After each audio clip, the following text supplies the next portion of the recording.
Hey guys, we're live. Hey guys. Hi. All right, so we're going to get started. We have a very special guest. This is a friend of Vanessa. Her name is Kelly Richman. And like I said, she's a friend of Vanessa. So Kelly, you can actually get started by introducing yourself. Go ahead. Hey everyone. Just want to say how excited I am to be here. I've been looking forward to this since Vanessa came up with the idea a couple weeks ago. So yeah, thank you so much for having me. Just really excited to be able to talk with you. So like you said, my name's Kelly. I grew up in New Jersey, been bouncing back and forth between the East and West Coast this last year. And I'm so happy to be back in Jersey right now. Familiar territory. I'm really enjoying not having to pump my own gas. It's just been really great. Yes. But yeah, there's a lot of exciting things going on right now in my life, and I'm just really excited to share it with you. I have a social work background. I've been doing agency work since 2013, and recently I decided to go ahead and branch out and do my own counseling business. So I'm just really excited to see what this next chapter is going to bring. So Vanessa, can you tell us about Kelly? So I met Kelly, I want to say, Kelly, when did I meet you? Like 2 or 3 years ago. I met her through work. She worked in the courthouse with me. She was a juvenile probation officer, and that's how we met. She actually used to share a office with my best friend. So that's how we met. Kelly, sweet person. We even went on vacation together last year, which was awesome. Aww. We went to Disney, and she's just a great person overall. Just like, I love her. She's just good vibes. Like, you get that, you feel like you can talk to her. And we even went to go visit her in Seattle, and that was a great time. Yeah. Oh, so she was the friend that you went to Seattle? Yes. Okay, so you're back. Oh, that's so great. See, now it's connecting. I was just came out to see me, and it was literally the best weekend I've had in so long, just being able to connect with them again. And they helped me settle into a new place. So it was really nice that they came out to see me. It's really cool. Oh, that's so great. Wow. Yeah. All right. I think you had the first question, Vanessa. I did. Okay. So, Kelly, you didn't get into what you're doing now, but give us a little bit, like a gist of what you're doing now with your life. Sure. So I just opened my own counseling practice. So I'm seeing clients through telehealth right now, in New Jersey and Washington. So my main focus is working specifically with women. I just feel like there's a lot of work that needs to be done with kind of empowering women in general, and, just kind of like being there to support one another and build each other up. And this was something that I've been passionate about for a really long time. And just kind of, it was always in the back of my mind as being something that I really wanted to make happen. And then, I just decided now's the time, why not go ahead and do this? It's something that I've been wanting to do literally for the last decade. So I've just been really busy trying to build the business up, and just kind of see where it takes me. So definitely. That's awesome. Yeah. So one of the things you did mention to us was that during your practice, you're going to be focusing on body image and self-esteem, right? Mm-hmm. So why do you think those things are so important?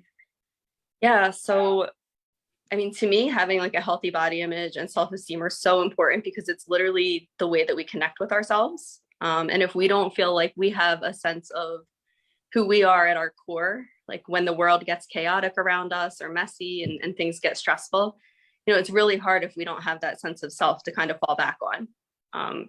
Like being able to feel content and at peace with ourselves can be a saving grace, really, like when we're faced with all these external pressures and things that we're dealing with in life. And it's just so, mentally draining and exhausting sometimes to feel like we have to try and be something that we're not in the current moment, or that we're striving to always be someone else or something else. And having that positive body image and self-esteem is all part of just like feeling okay with who we are right now, and not having to always strive to be something else, or, feel like we're not worthy of connection or respect or love, or, feeling like we're not able to be seen just because we're not something, comparing ourselves to other people. And I just think like it's such a peaceful way of living when we do have good self-esteem and positive body image. It just makes all the difference with being able to handle anything that comes our way, really.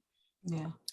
I think that's great, because I feel like we've always had, especially women, like they've always, society itself has always put an image on what we should look like, or what we should, physically, what we should look like, face wise, body wise, everything. And I feel like with right now, with social media being as big as it is, it's just worse and in your face.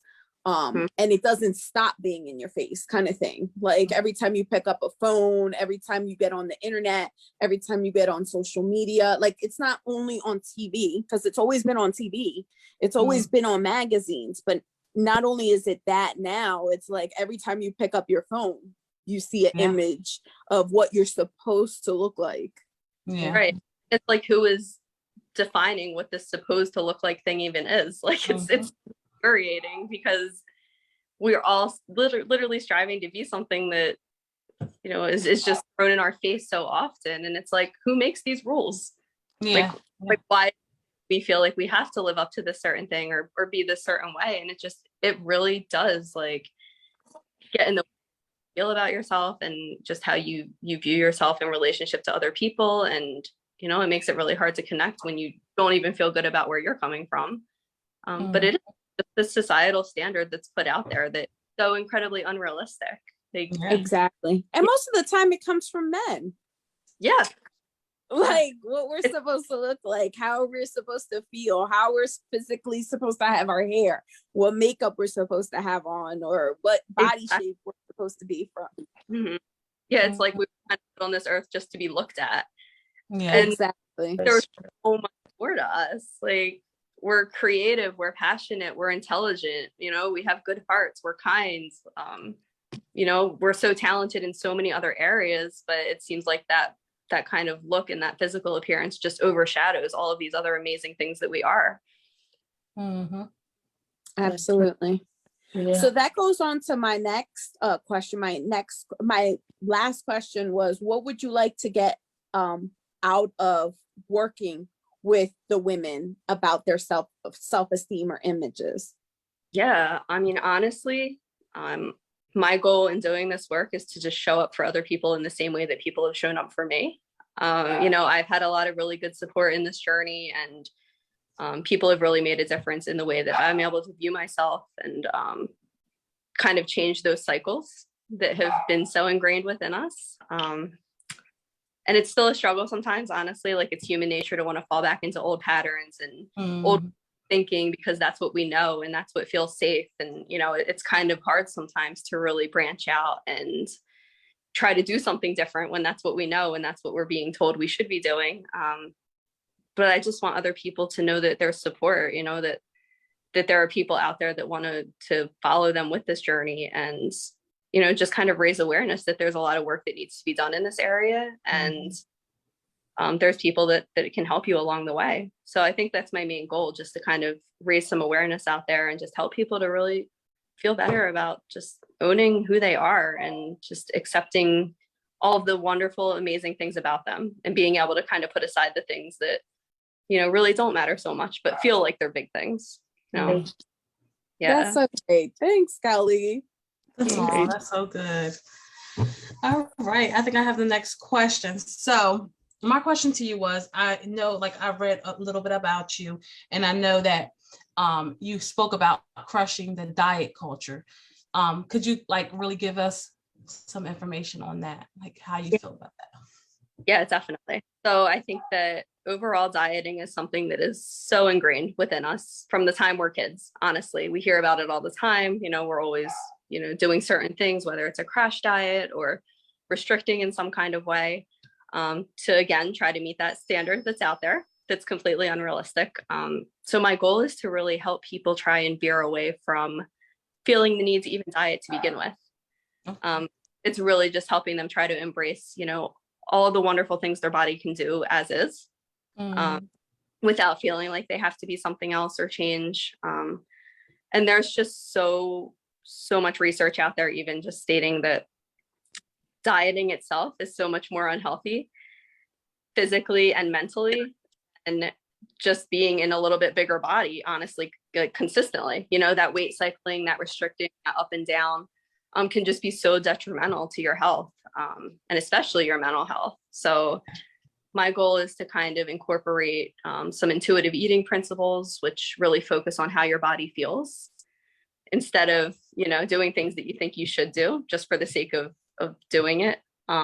It really focuses on trying to just make you feel good, eating things because they feel good for you, exercising in ways that you actually enjoy, instead of, trying to do things just to burn calories. So it's really appreciating your body and all that it can do for what it is, and kind of getting rid of that restricting mentality, which can lead to eating disorders and just so many like mentally to deal with. So yeah, that's my main focus, just to help people kind of veer away from feeling like that's what they need to do in their life, just like embracing themselves for who they are. And you kind of answered like the second part to that one was, I was going to say, was it to, do you feel like it was for, a negative effect mentally, but you kind of like went into that, it does, or should we not go into dieting like at a bad state of mind? Because like I've done diets and I feel like if you're doing it for the wrong reasons, it's never for yourself. You know what I mean? Like if you're in like, it does something to you mentally. Like I feel like the word diet is kind of bad, like it's a lifestyle. So like sometimes it's like just changing the way you do things. I feel like that's what kind of you're saying, like, and honestly, like things happen the way they're supposed to happen. Like if you end up, looking better and losing weight, it's more like a lifestyle rather than a diet that you're going to end in 30 days or something. It's true, because that's the thing. It's not sustainable, really. I mean, when we restricting, whether we're restricting a certain type of food or we're restricting calories, like, and our body really isn't biologically made to handle restriction well. So when we do restrict, it goes into starvation mode. It's like, oh my gosh, what's going on?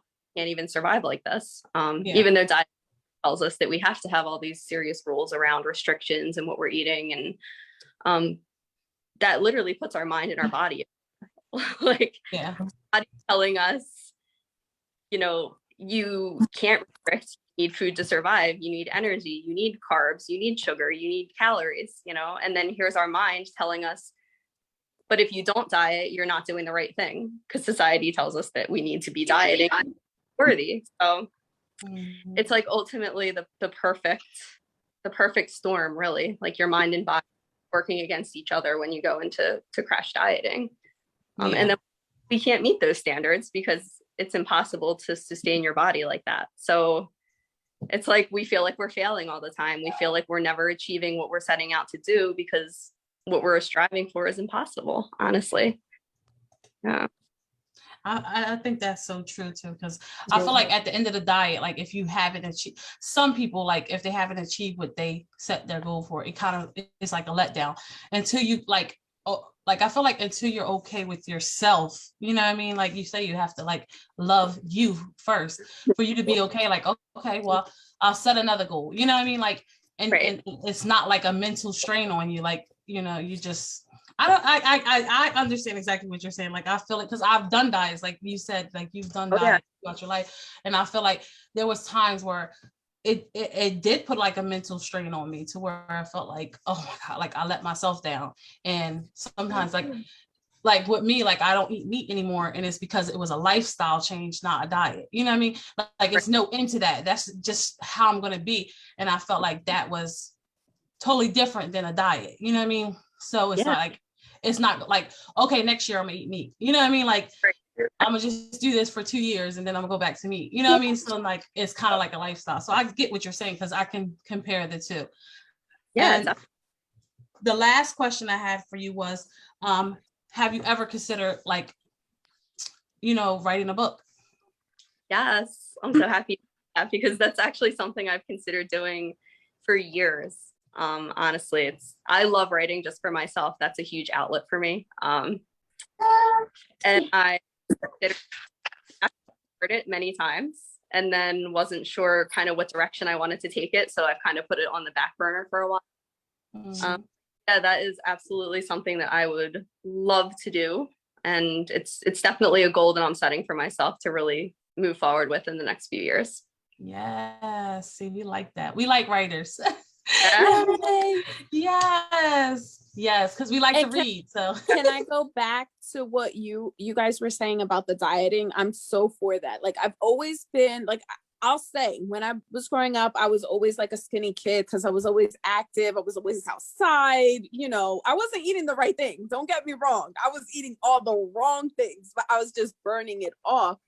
But I remember like in 2015, I lost a lot of weight, but I had cut down like sugar, carbs, all this stuff, right? I was like on the straight and narrow, but I was so like irritable. I wasn't happy. Like I felt good. Like my body felt good, but the things that I was not eating were the things that made me happy.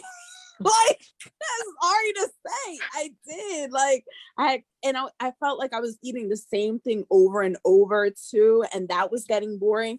So what happens? I go back to eating the things that I liked, and I gained the weight back. You know what I mean? So it was a diet instead of being a lifestyle change, period, and just cutting certain things, like not going back to soda, not going to certain things. You know what I mean? And I didn't do it in a manageable way kind of thing. You know what I mean? Like I cut everything out, like all carbs, all sugar, all, you know what I mean? Yeah. And it's just also restricting certain things. It's like human nature. When we restrict something, we want it more.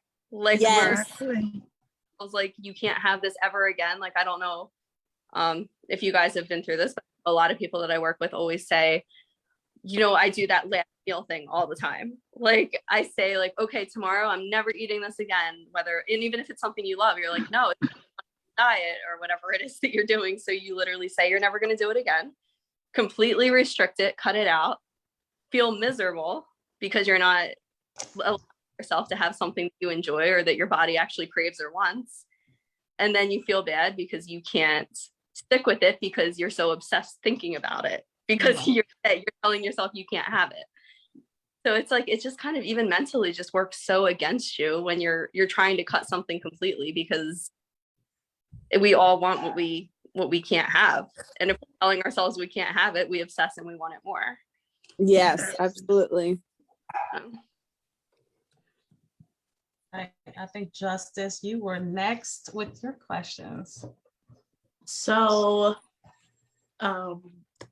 because I work with like a lot of like new moms and young moms, and I in my own like background of dealing with a lot of like I've dealt with postpartum twice and like a whole lot of like mental stuff like that. I love you know, when we were talking about when you were, so I wanted to ask you basically questions about helping women while they're going through like major life changes. Like having babies, a major life change, especially if you were like me and like I was a newlywed and I'm also like having a baby, so that's like a lot, right? And also was struggling with anxiety, which is also something I struggle with. So I wanted to really get some tips on those things. Like what to tell somebody something about, you know, going through a major life change or dealing or struggling with anxiety. What would you tell them? Sure. First, I just have to say how much I admire parents. Handling you for yourself is overwhelming in its own mind, you know, like it's a lot to handle and take in, and just being responsible for you, and then to have to handle all that while you're also responsible for this other little person that's depending on you, it's a lot. Like I have a ton of respect for parents. Yeah. So when it comes to anxiety, especially around kind of that topic and just life transitions, but you know, parenting and just things of that nature, I think it's just recognizing honestly that you're one person, you're taking on a really important task, you know, and that nobody can be perfect all the time. And remembering, you know, and this could go for parenthood, or this could go for if you're in a relationship, or this could go for any really major life transition where you're focusing on a lot of things all at once, you know. just remember that despite everything else that's going on or who else might be depending on you, you're still you. You know, it's still okay to make yourself and your own interests a priority. Because chances are, if you do this without the guilt, you'll be happier. Your kids or whoever else in your life will be happier, you know, and that leads to a healthier, better household in general when everyone's feeling good, you know. So it's okay to take care of yourself. It's okay to prioritize your needs also. Like, you might be handling all these other things in the world, but like, your needs are still important. But that's a big one. Another thing I hear a lot from parents is that they're afraid of not doing everything right. And this could also go for other life transitions, like, you know, with new things, and you're just, you know, you feel like you need to be perfect, or that you can't make mistakes. And honestly, when it comes to kids, like, I think that they need to see parents love themselves and be kind to themselves, even when they are struggling. Like, we would want our kids to do that for themselves. So I think, like, being a walking, talking, live example of this can do really amazing things for, you know, helping them to build their self-confidence, like being able to let them know that, you know, sometimes people too, we struggle, you know, there's difficult things in life, but I think that they remember more how you handled difficult situations instead of the fact that you weren't perfect and had to face difficulties. So, yeah, I would say, just like, and for anything, any life transition, any anxiety, you know, we just need to know that we're not perfect people. We can embrace our imperfections, and we can learn and grow from things that don't go well. And just kind of being kind to yourself, like having some grace for when you are struggling or when you're having a tough day. Like, that's part of the human experience. And that's kind of what connects us all, that, you know, there are different times where we all struggle, and it's just knowing that it's okay to struggle. You don't always have to put a game face on. You don't always have to act like everything's okay when it's not. Like, sometimes just sitting with that uncomfortable feeling and figuring out, okay, where is this anxiety coming from? Or what is it contributing to this? And like, letting yourself feel it instead of just kind of stuff it down and deal with it later, like, actually helps you move through it a lot faster, because you're recognizing what the source might be, and you're just acknowledging it, and you're letting it exist instead of trying to fight it. Exactly. That's true. I feel like, obviously, with being a woman, being a parent, you know, in general, just being a person, like, you feel like you have to do it this way. And I love, like, when you guys were talking about, like, you working with, like, body image and, like, dieting and all that. Like, we're all striving to just be this perfect version, whatever this perfect version is supposed to be of ourselves. So, it's a struggle. So I love that you shared that. Like, if it helped me, I'm pretty sure it's gonna help somebody else. So thank you for that. Last question for you. Sorry. The last question for you is, so with setting boundaries. So this is something that I learned about, but I wanted to hear you on, like, oh, I'm sorry. I wanted to hear your view on setting boundaries. Like, new mom, I don't know about other moms, but for me, setting boundaries was such a hard thing to do, because you have this little thing that you want everyone to love, but you're just like, I kind of want my baby back. So with setting healthy, with setting it, and of course, even if it's like, you know, let's say you're having a bad day and you're like, listen, I really don't want to see anyone, but you have this person, or people pleasing, right? Like, Yes. what tip do you give someone who is struggling with, like, really setting boundaries because they just never had to? Yeah. And there's so many situations in life that could bring up the need to set experienced yet. And especially when you're trying to do it for the first time, it's so overwhelming. And boundaries are hard. Yeah. I love working with people on boundaries, because it's also so exciting when they are able to set them. Like, they feel confident and they feel like they're really owning it, like when they do set some boundaries. But it's hard work. And I think it's hard because it's uncomfortable. A lot of times you are telling someone else something they don't want to hear in order to protect your own peace, you know, in order to within your world. And yeah, I think honestly, setting boundaries is one of the highest, best forms of self-care that you could possibly do. Yeah.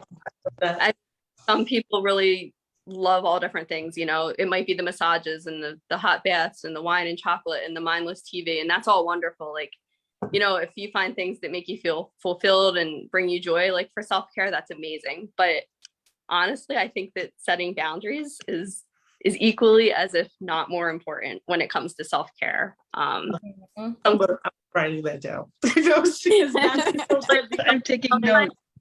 I know I'm talking from a mom perspective, but Yeah, just as a person in general, like it's so hard because you're just like self-care. So I'm like you said, getting the massages, I'm taking my breaks, I'm resting, all this, but it's like my space is important. My peace is expensive. Peace is very expensive out here. And I love like at this point, learning how to set healthy boundaries and do it in a way where, I feel good. I mean, I'm not being malice or mean, but I'm setting the boundary and I can say I'm confident and I'm happy that I was able to draw a line. So thank you for sharing that.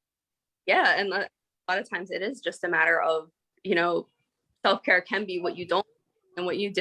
So it's like setting the boundaries. Maybe it does look like limiting the time that you spend around certain people if you feel drained after you're in their presence, even if it's someone you love, or it could flat someone like certain topics of conversation, you're not comfortable bringing those up because it's not something that's comfortable for you or that you want to engage with. It could be something as simple as like saying no without offering an explanation, not feeling like other people need to know why you're making the decisions that you are. Could be a matter of supporting someone from a distance. No, be there to love and support them, but it's not necessarily your job to fix things for them. So yeah, boundaries look like so many different things. But it is just really making sure that you remember like your peace and your emotional and mental health are important, and setting boundaries is just such a huge part of that. Yes. Yeah. And actually there's one other thing on boundaries too that someone told me not long ago, and it has made a huge difference when it comes to not feeling guilty or bad about setting boundaries with myself and with people in my own lives. And they told me the people that you set the boundaries with are going to be upset when you first set the boundary, because they were the ones benefiting from you not having the boundary. Exactly. Yes. That's so good. That's so good. That is so good. Goodness. Way of looking, like it's helped me to build up the courage to kind of set some boundaries. Because if people are upset by the boundaries, it's probably because they weren't respecting your boundaries to begin with. They're the ones that. So yeah. But also, I think just to finish off, like the people who have issues with you setting the boundary, even when, like you said, they don't have to understand what is happening. You just set the boundary. I think what you see that comes out of them, like if you get the chance to see what comes out of them after you set the boundary, it actually, it kind of confirms. That's why I had to set the boundary, because you see the true identity of people after you set your boundary. So protecting that peace, that's what's important. Protecting your own space, physical, mental, emotional, that's what it's about. It's necessary. It's hard, but it's necessary. Yes. Yeah. And it's so good, like even saying no, like you said, saying no, just simply saying no without an explanation. And like it took me a long time to learn that. Like I honestly, like I've been a people pleaser like all my life, like, and until I met my fiance, like he is like a boundary like king, like like you guys don't even know, like this man say no about stuff, and I'm like, did you just say no like that? Like, what is wrong with you? They're gonna like think you're so ignorant, like, and he does it so, and it like, so like you have to get around someone who is like the boundary queen, somebody, get around somebody to see it in action, because it's just like, oh my God, like, and you know what, like, like you said, either they're gonna react badly and you're gonna know why you should have, like it's gonna be like right there in your face, or you're gonna confirmation. It's a confirmation. Yeah, and it's a project, like it's or that person's gonna eventually realize through their own journey in life, they understand. They understand. Like I needed it too. I need to stand up on my, 2 feet and do it for myself. And like, and thank you later. And some may not, because they're never going to get it, you know what I mean? Because they're always going to be in that negative vibe, so And that's why, like you said, that's confirmation. So I have experienced that because I was definitely like no boundaries. I'll do, and then like I lack that just personal, care for myself. Like I'm ready to give my all to someone and they're not ready to give it back. So I've been there, done that. So that is so true. So true. Yeah, we can't respond we can't, what am I saying? We can't control how they're going to respond. We can only control what we put out there. Exactly. And that you never know, but it's worth taking the risk if it's something that's going to add, benefit to your life and your mental health for sure. Absolutely. Okay, my question is next, and I'm just curious about, and also for the audience, how long did you go to school and what degrees do you have specifically? Sure. So I got my bachelor's in psychology. I did that through Rutgers, and then I went on to get a master's in social work, so my MSW. So school total was 6 years. Oh, wow. Yeah. Then after I graduated, I took a test to become a licensed social worker.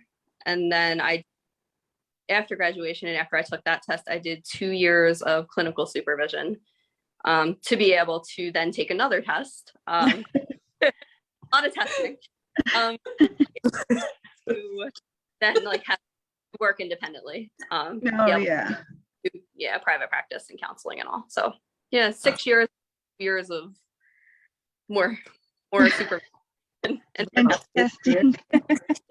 What brought you to like this area, like the specialty of psychology and social work? What made you choose that? Actually, it was very random. I was originally going to school for teaching. That's something I always wanted to do. And then I actually think I was at ACCC and I took a child psychology course, which is interesting because that isn't even what I ended up specializing in, but still the child course just really, I was just so interested and I was so fascinated in learning more and just how the human mind works and how we relate to other people in the world around us. I just found it to be, just so incredibly interesting. So I actually changed my major, like right as I was taking the child psych course, I decided that teaching was no longer for me and I was going to go this total opposite direction. So wow, that's neat. That's interesting. Yeah. My daughter Kelly, I have a question. Oh, go ahead. With even though you had, okay, so you did 6 years of college and then you had to like do 2 different tests. Do you still have to take certain classes or like seminars or something to keep your licenses? Yeah, definitely. There's CEUs that you have to get. I think it's every licensing period, which for me is I think every 2 years you have to get so many CEUs. So yeah, it's always kind of stay up with the current best practice and find out the best data that's out there. And yeah, it's a lot of continuing education. Yeah, so you definitely have to do that every licensing period. Awesome. We can go into the topic if you're ready, Ashley. You were saying something about your daughter. Is your Oh, daughter? I was gonna say my daughter is so undecided about like what she wants to major in right now. She goes to college next fall, so I'm already looking forward to like her changing her majors like a few times. So that's she has no idea. She has no idea. And pick what we want to do for the rest of our lives when we haven't even figured out who we are yet. Like we haven't experienced so much of life. So it's kind of like trying to make this big decision when there's so little that you've actually gotten to experience. So yeah. It's so true. It's so true. I started as a liberal arts major. Then I finished my bachelor's in criminal justice. And then like now I'm like, oh, I should have never went for that. Like seriously, I'm like, I should have never went for that. Like I should have redid it. And it's like she says, you have to make a decision on what you want to go for. If you go straight out of high school and you're 18, 19 years old, what do you know about life? You don't know nothing about life. You don't really know. And the same person you are in your late teens, early 20s, and even into your 20s and 30s, you're not the same. I'm not the same person I am I'm not the same person I was in my 20s that I am now in my 30s, almost 40. I'm not. Yeah, I say that all the Yeah. time. I'm like, the person I was yesterday. I've lived 24 hours more of life. It's like, Yeah. Exactly. it's so Yeah. hard, these big decisions, when you're still experiencing so much. And we do change all the time. Like, that's the amazing part of being a human. Like, we get to grow and we get to change. And but it also makes it really hard to make those serious life decisions that early on. Exactly. Yeah. I wanted to say that you mentioned how when you were in college, you took the child psychology class. I also did. And that really, like, I have really a passion of helping kids. And I felt like that was like my turning point. Like, it made me understand the mind. Like, it was just so crazy, like taking that class. And then like, actually, like, it was just like things that they said. Like, I remember like certain things that they said in the class. And I'm like, wow. And I had a great teacher. And like, so he was like really thorough, and like, he was so like, he made it fun. So I learned so much from that class. And that was just like the mind of a child, and a lot of times how it could be manipulated. So it's just like, it just turned like a lot for me to where like I wanted to be someone that helps children. Like, I've had that passion in my life. And then that just was like, wow, boom, you know what I mean? And even then, like, I took that class, and I was just like, oh, do I want to get into psychology? Do I want to get into like anything like this? But then you don't know. Like, I was in healthcare, so to me, it's like, oh, I'm going for nursing, that's why I'm taking the class, So it's just like, you saying that, like, it was so crazy. Like, I remember taking that class and saying to myself, like, wow, like, I really want to help kids. Like, and I didn't go. I didn't go that path. I still was going with the nursing. And look, I'm not even doing nursing right now. So. And it's never too late, Ashley. Yeah, but I'll help kids in another way. Yeah. Yeah. I'll help them in another way. I don't know if I'm up to the school right now. I'm trying to teach my kids now. Like, Yeah, you are. I don't think I can take on another class. Yeah, I can't. I'm being a teacher right now, and I don't even know if I can handle another class on top of that. Like, no, like, maybe later. Listen, it was a lot of older folks in my classes, in my college classes, so maybe maybe later. Never too late. So, yep, never too late. Like you said, I'll think about it later. Not right now. I got too many caps right now. Oh man. So we're gonna just jump into basically what we're talking about: body imaging and things like that. Vanessa had said it, like she like kind of like touched on it earlier. A lot of things that we believe that we're supposed to be are created through men, right? And like, even like the whole makeup and thing, like, and who to say, like, are like, I've heard this today, and it was so crazy. It was a man saying, like, these are men telling you that this is how you're supposed to look.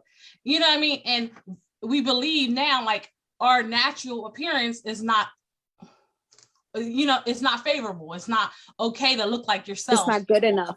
It's not good enough. It's not good enough. So like, I feel like that's so important to always have that awareness. Like, it's okay to be you. You know what I mean? Like, because what if social media and everything goes down? You're gonna have to walk in life and be you. You can't have a filter on your face or like, you can't, what's that app where they take the body and chop it up? Like Photoshop right? Or something. You can't Photoshop in real life. Like, you are going to be you. You know what I mean? So I think it's so important that people understand that, like, you have to be yourself. Like, you can't try to be anyone else.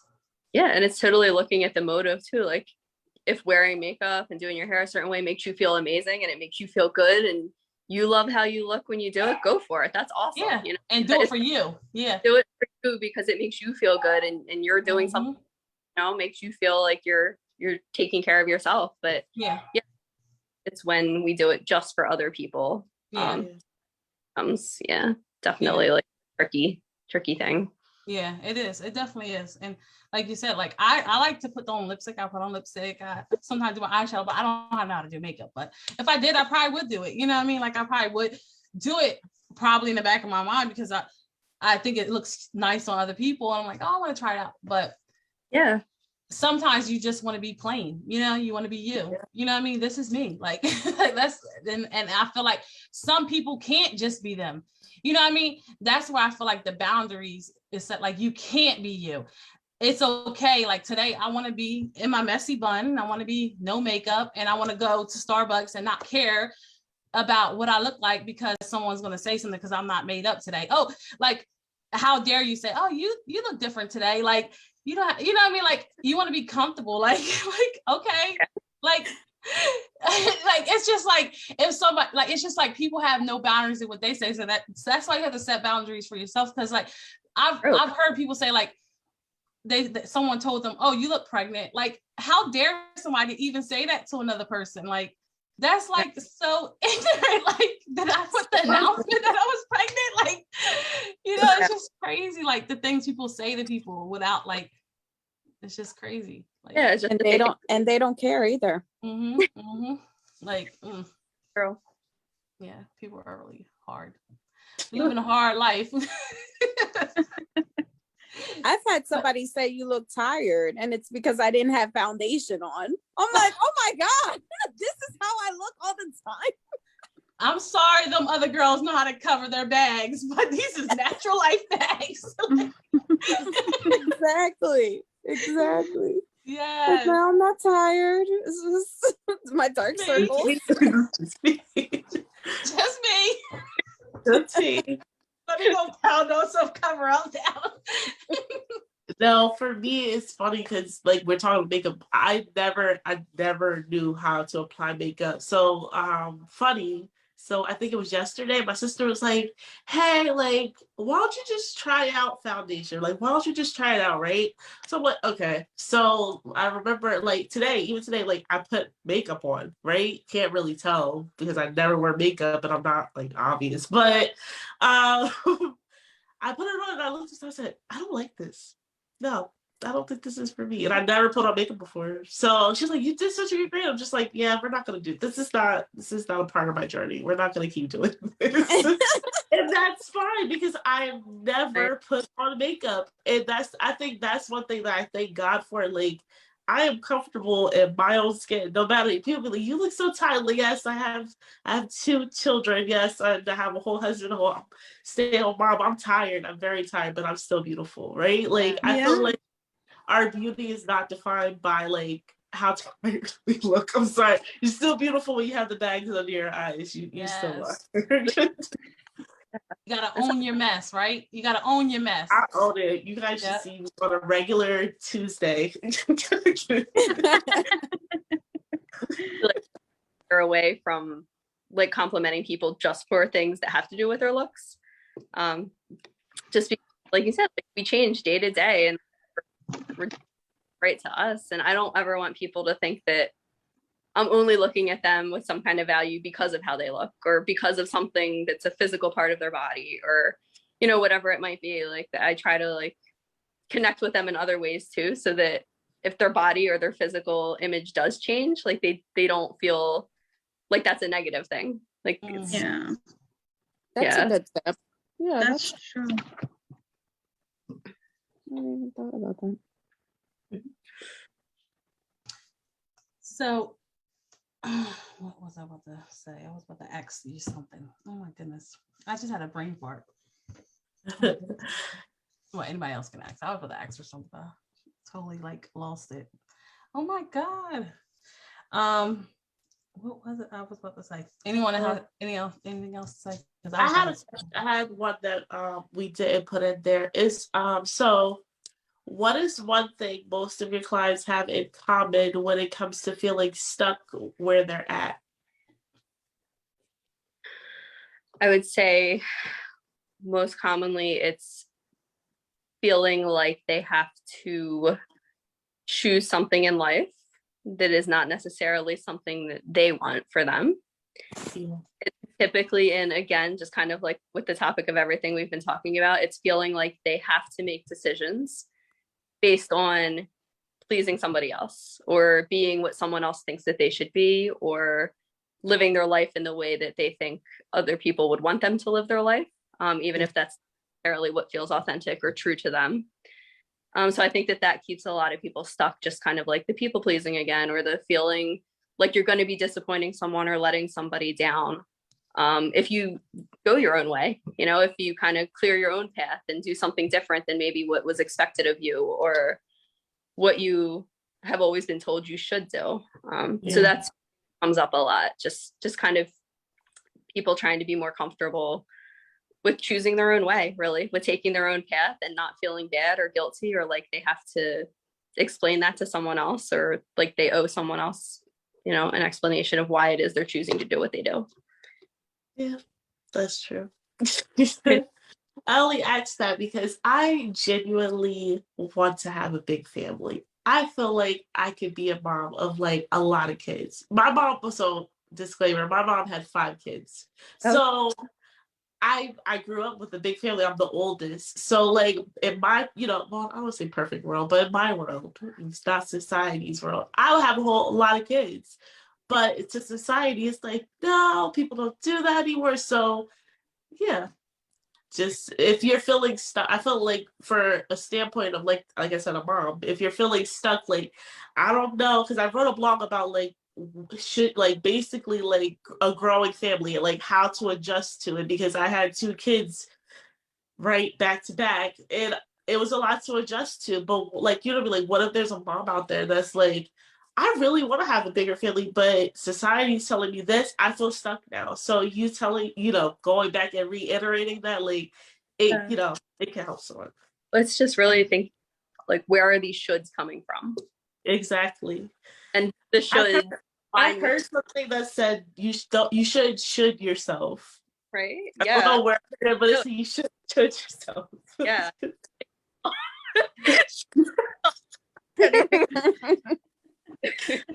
Should yourself to death. You're just shitting yourself, and then you know. Yeah. Oh, it's to more stress and more anxiety and more pressure when you're trying to get unstuck. You want to live a life that feels happy and good to you. So Yeah. And another thing, like I feel like what I got from you, like doing things to please the outside doesn't change the inside. You know what I mean? Like I feel like, and that's a big thing. Like so many people want to change this, but they're not changing what's in. You know what I mean? And that's why they live their life miserable. And when they change this, it still doesn't do anything for their mental, for anything. Like, you know, even like. Like you said, you can go on a crazy diet, right? But then you end up being, there's so many people that are bulimic and things like that because they want to change this so fast, and then they're not healthy. Then they live a life of unhealthy, you know, like their organs are bad and things like that, and they don't understand. But even just that, like sometimes like we're following like the nastiest people, like this girl can be so beautiful on your screen, right? And like, oh my God, she looks so beautiful. I love the way she looks. I love, you know, anything. And then she could be the nastiest person, and you're trying to be influenced by someone who's not even who they are on the outside. You know what I mean? Right. Yeah. We don't know like that they're living, like what kind of pressure they're putting themselves through to be what it is that they're presenting to the world. So it's like we could look at that and say, oh, this is amazing. Like, I just need to do exactly what they're doing so I can look like them, or so I can be like them. But I mean, behind closed doors, you know, they could be struggling themselves, you know, trying to live up to this pressure. Like we don't really know. So hard to kind of compare. We have no actually going on, you know, internally for anybody else. Yeah. I think that's why it's so great for, you know, people, like if they don't have that self-confidence or like self-discipline to say, you know, I'm in my box, you know what I mean? Like, and like I seen a picture today. I was doing like a opinion prompt with my kids, and it was like a picture. We were watching the video, and they showed a kid in a cage with birds flying around, and it was a lot of and the cage was open and the birds was coming in, and then the adult was in the cage, but it was only 2 birds, and the cage was closed, and it was over top of their head. So like, even there were some adults that were like giving like their opinion on what it was, and then they had kids 13 and up that were giving their opinion, and it was just crazy like how so many kids even seen, like it's like we all have our own opinions, right? Like how things are going, but like with kids, like right now, like so many people these kids are being exposed to like what they think they're supposed to. It's starting so early now, especially with social media. They didn't have that. They only seen their parents as their image of who they're supposed to grow to, but now it's like they have other people outside of them.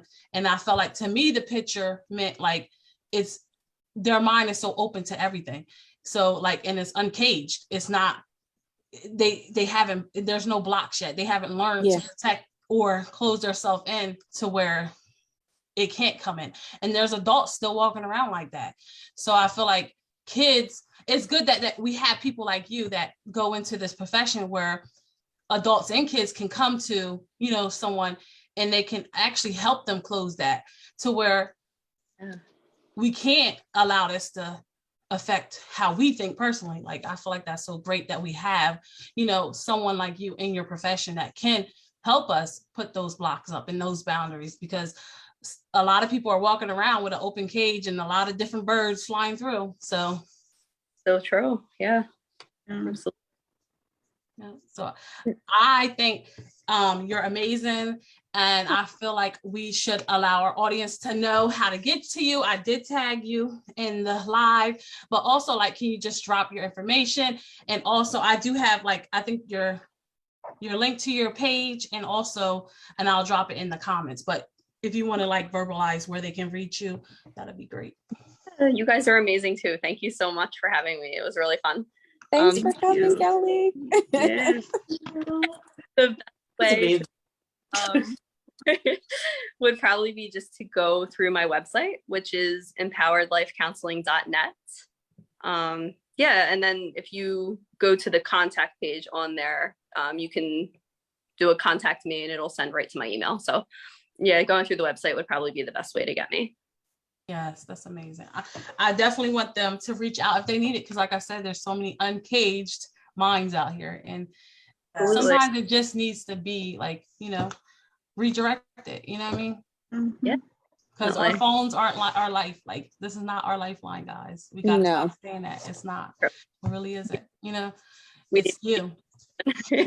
you gotta redirect it. You know, you can't be out here idolizing people on the social media, you know. So true. Yeah. So I think that's all we have, guys, and I really thank you, and I know we all are so thankful that you came on. We were so excited. So, and we'll definitely listen. We might even contact you again and say, can you come back on, because I know you just started your business, and you know you're gonna see so much out there in this field, especially now. Like, so much is going on in this world. Like people need it more than ever. So absolutely. Yeah, no, I would love to come back anytime. It's been a lot of fun, and I really appreciate you taking the time to talk with me. Oh, awesome. Thank you. Thank you. Okay. Bye. All right. Bye, guys.